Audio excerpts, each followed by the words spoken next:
Hey guys, David Jackson Jr. here.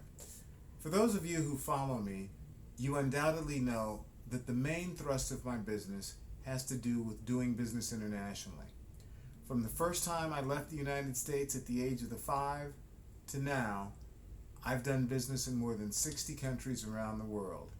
In fact, tonight, as I sit in my hotel suite in lovely Bangkok, I look at another place filled with opportunity.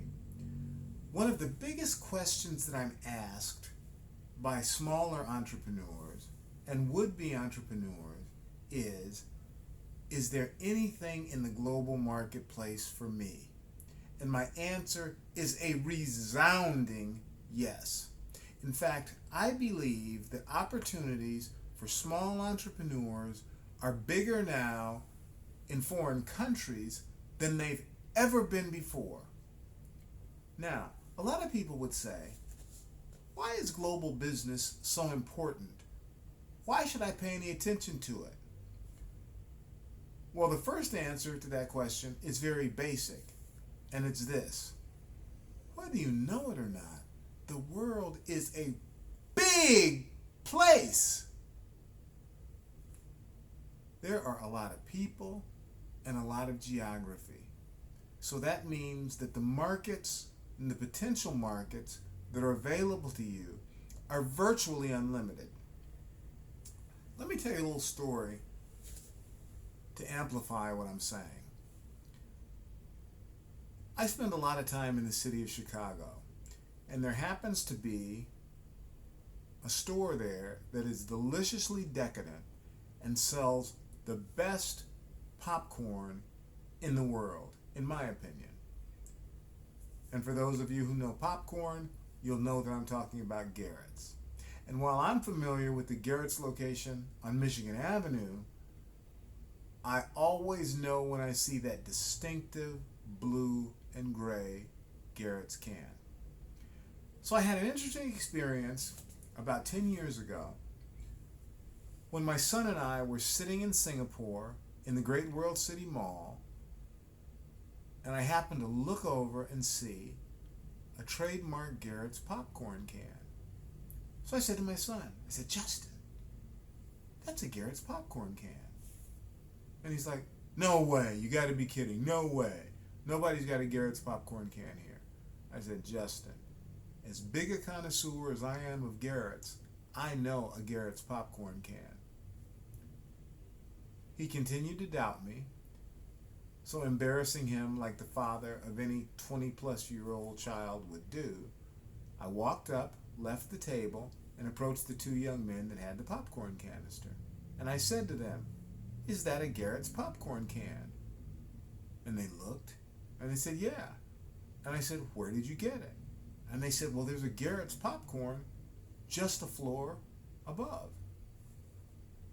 I went back and I told Justin, I told you that I know the distinctive Garrett can. The message in it was, no one would have expected caramel corn and cheese corn in Singapore at that particular time. But the appeal of good caramel corn and good cheese corn is ubiquitous. Everybody likes it. Everybody likes sweet and salty snacks that taste good.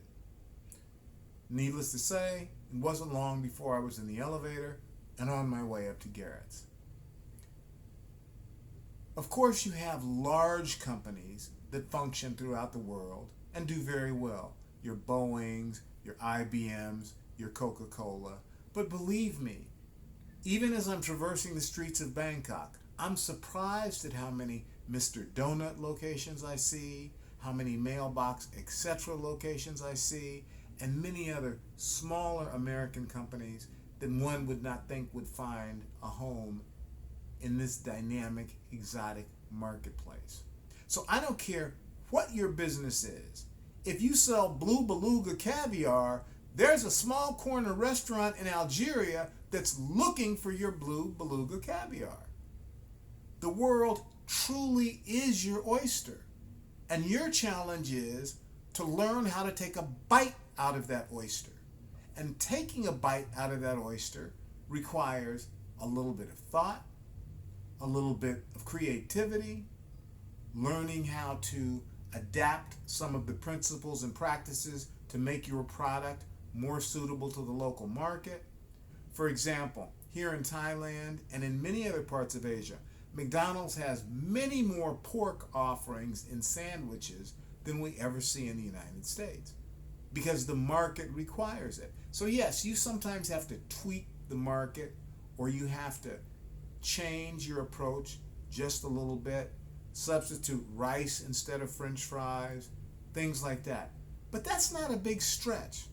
What you got to do your research, buy a plane ticket, put your boots on the ground, and find out where there's an opportunity for your product.